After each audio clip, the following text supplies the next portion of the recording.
So the first condition is esophageal foreign bodies that we see common.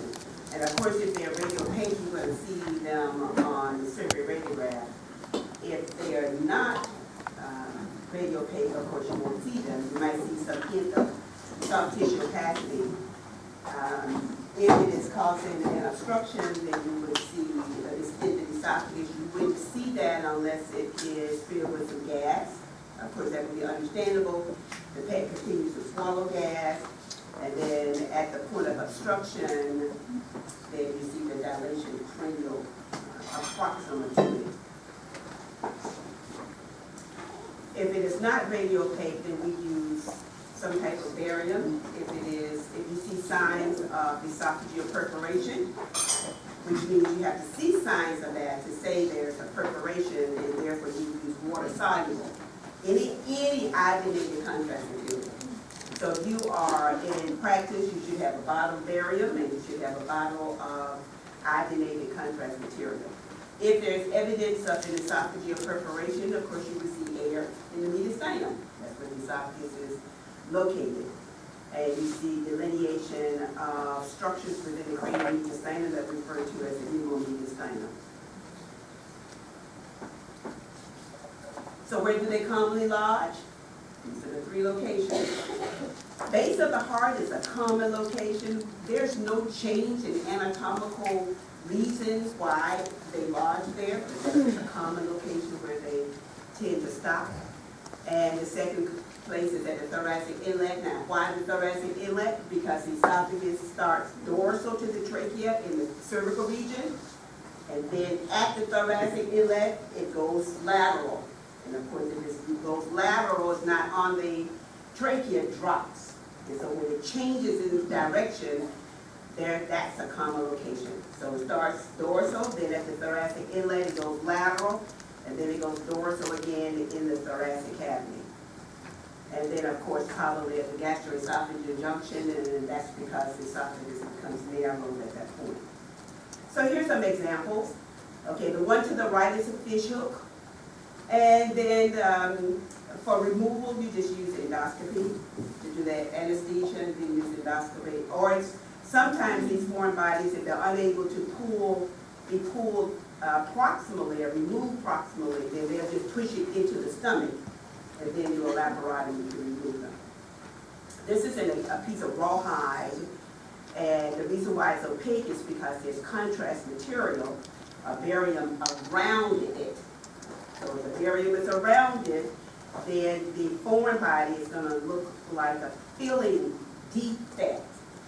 Filling defect means that there's a space-occupying lesion. The contrast material is delineated, and of course, it is less opaque than the barium, and appear lucid because it's a filling defect. So that's the purpose of doing the contrast studies, to make whatever that you're looking at appear more lucid than the contrast, and therefore visualized as a filling defect. The radiographic findings for esophageal disease. Because the esophagus at the thoracic inlet in the intrathoracically is located dorsal to the trachea, but when it dilates, of course, you would expect to see ventral deviation of the trachea. Now note this is ventral deviation of the trachea. Now the carina means something different. Remember, that's associated with left-sided heart disease. And notice where the esophagus is filled with gas, it's ventral to the trachea at the thoracic inlet. And that's where it crossed, that's where it moved lateral and dipped ventrally. Everybody got that? And then it starts dorsal again. And where you see the air in the esophagus and the trachea, there's a radiopaque line that's referred to as the dorsal stratus line.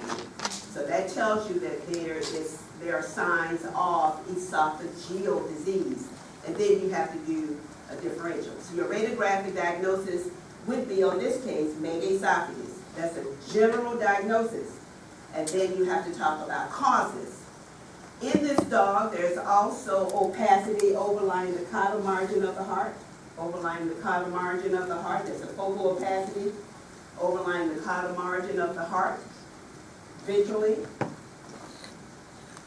what pattern is that? I'll point to it. It's right here. So that's an alveolar pattern. See the little chicken feet? Arboreograms, see those lucid lines? Okay, that's an alveolar pattern. There's also some opacity between the condylar margin of the heart and the diaphragm, isn't it? It's more opaque, the lungs are more opaque there. So the PET is presented, but if the diagnosis, radiographic diagnosis in this case is megaesophagus, then you pull your pulmonary changes together, and radiographically this is referred to as a megaesophagus with aspiration pneumonia. So when I say, well, what do you think is going on? That's what you say. I think this is a megaesophagus with aspiration pneumonia because you see signs of pulmonary disease. Where do they aspirate? They aspirate, and the opacity courses ventrally. That's the ventral part of the lungs. Okay, so megaesophagus with signs of aspiration pneumonia. Now you can actually say aspiration pneumonia if you see signs of esophageal disease. So what if you saw the same radiographic findings without signs of a megaesophagus? Then you call it a bronchopneumonia. Yes, because aspiration can cause a bronchopneumonia, but it's not associated with esophageal disease. So in this case, you got to correct the esophagus first, and then the aspiration pneumonia will clear. Okay, so this is just another example of megaesophagus. And when you use the term megaesophagus, that means that you're looking at the esophagus distension, esophageal distension throughout its length. When you have esophagus that is this distended on these two films at the top, then there's no need of actually doing an esophagram. The purpose of doing an esophagram in these cases would be when you look at it on a fluoroscopy or image intensification fluoroscopy, you want to see how much motility there is. So that's the purpose, because it's not going to tell you that it's dilated because you already know that on your survey film. So the esophagram, if you want to do one, you're actually looking at the degree of motility of the esophagus. If the esophagus is dilated cranial to the base of the heart, we refer to that as vascular ring anomaly. Now, would foreign body be your differential? Absolutely, because is that a common location for foreign bodies to lodge? Yes. So when you see distension of the esophagus cranial to the base of the heart, now you're going to use add vascular ring anomaly in your differential, and also foreign body, because that's a common location for them to lodge. In these cases, of course, the caudal esophagus would be normal. Caudal esophagus would be normal.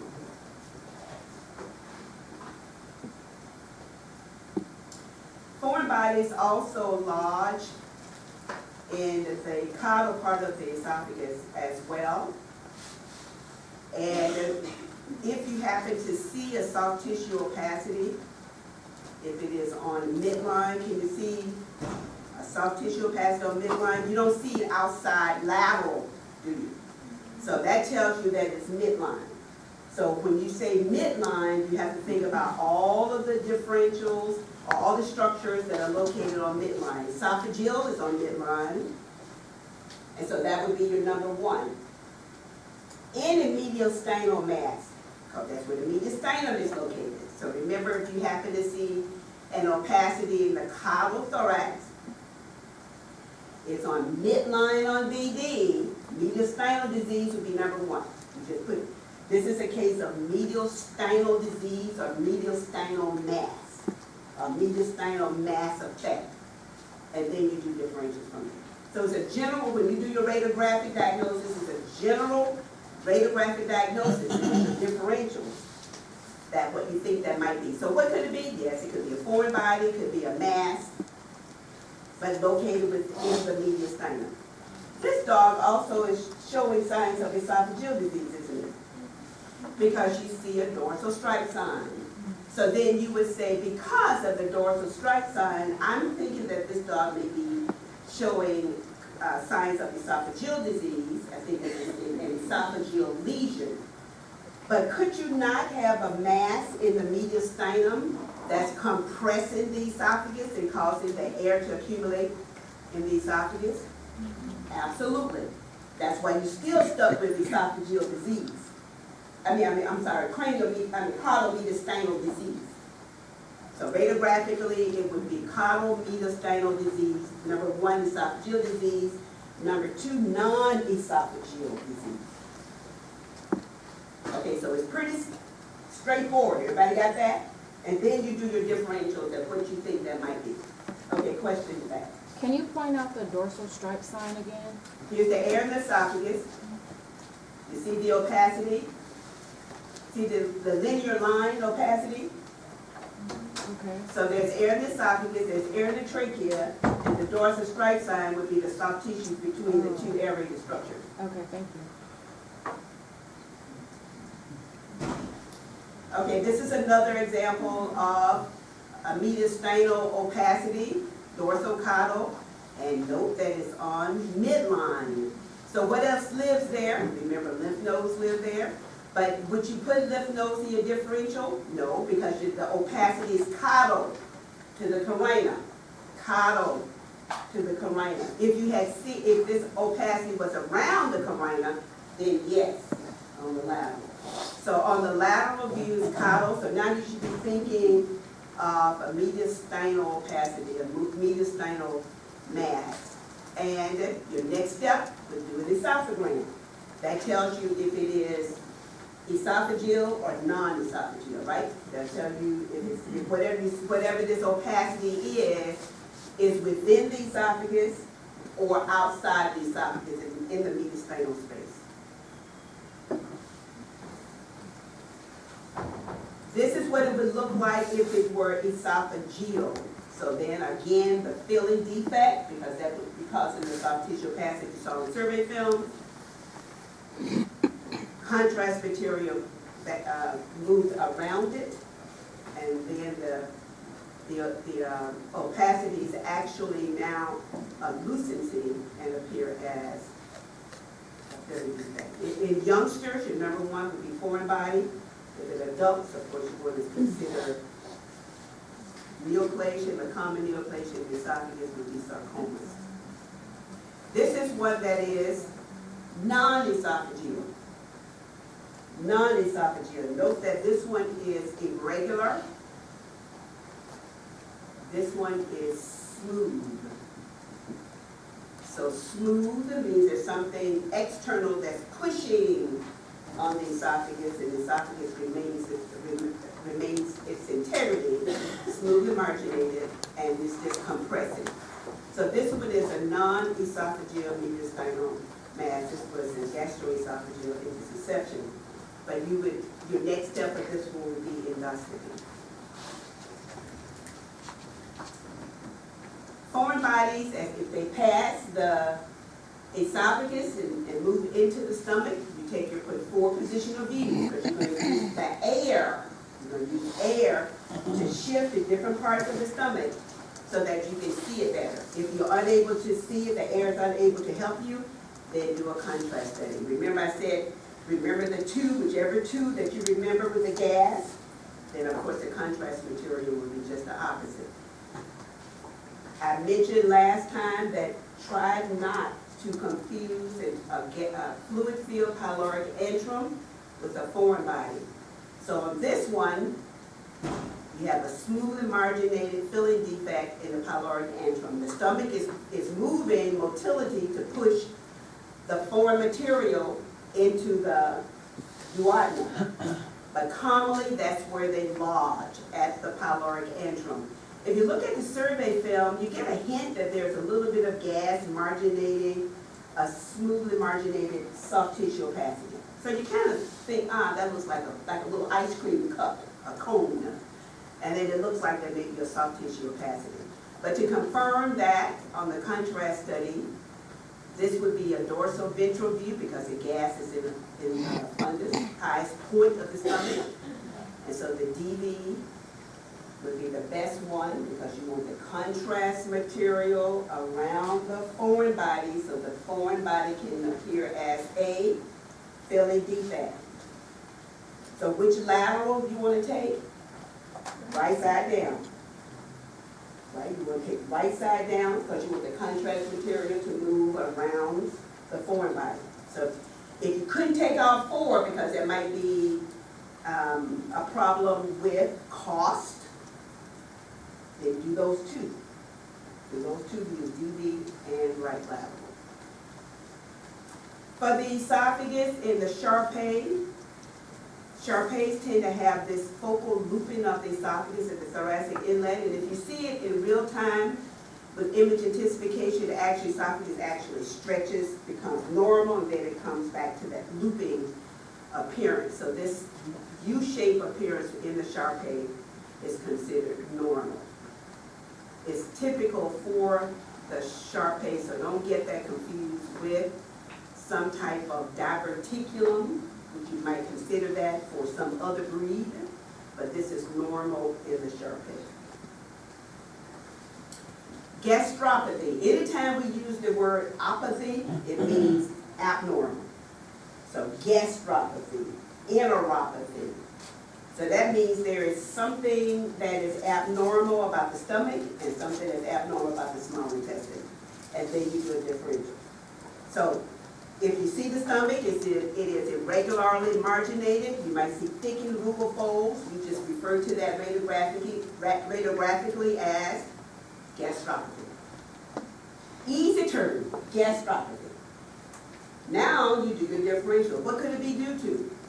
So gastritis, if it's usually diffuse, neoplasia is usually focal or regional, because if you have a mass effect, it usually starts in one part of the stomach. Versus lymphoma, for example, you remember we refer to lymphoma as a secondary neoplasia, and it can be diffuse. So it can very much look like a gastritis on radiographs. You cannot see that on a survey film. You'll have to use contrast material. You'll have to use contrast material because when the stomach empties, the rugal folds are going to invaginate into the lumen because it's empty. And so you would have to have the contrast material to actually see the fibrated margins to cause irregularity. Question?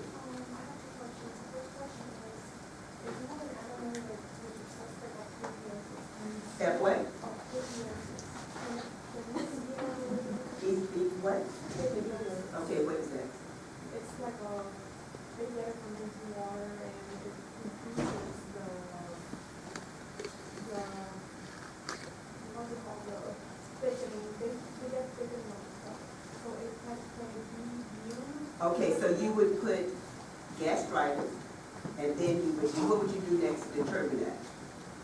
You do a biopsy, and then you would determine what it is. So you wouldn't put that differential. It has to be inflammatory, ulcerative, parasitic, etc. Okay, but your radiographic diagnosis would be gastritis. And then you have to talk about general conditions, and then your biopsy will tell you exactly what it is. Second question. Okay. Okay, gastric mural disease, which means that there is some irregularity along the surface of the stomach. You all would agree, look at the duodenum. See how smooth and marginated it is? Look at the small intestine. See how smooth and marginated they are? But look at the stomach. Very diffusely irregular. Now, it's smooth here. There's a little bit of focal irregularity along the greater curvature.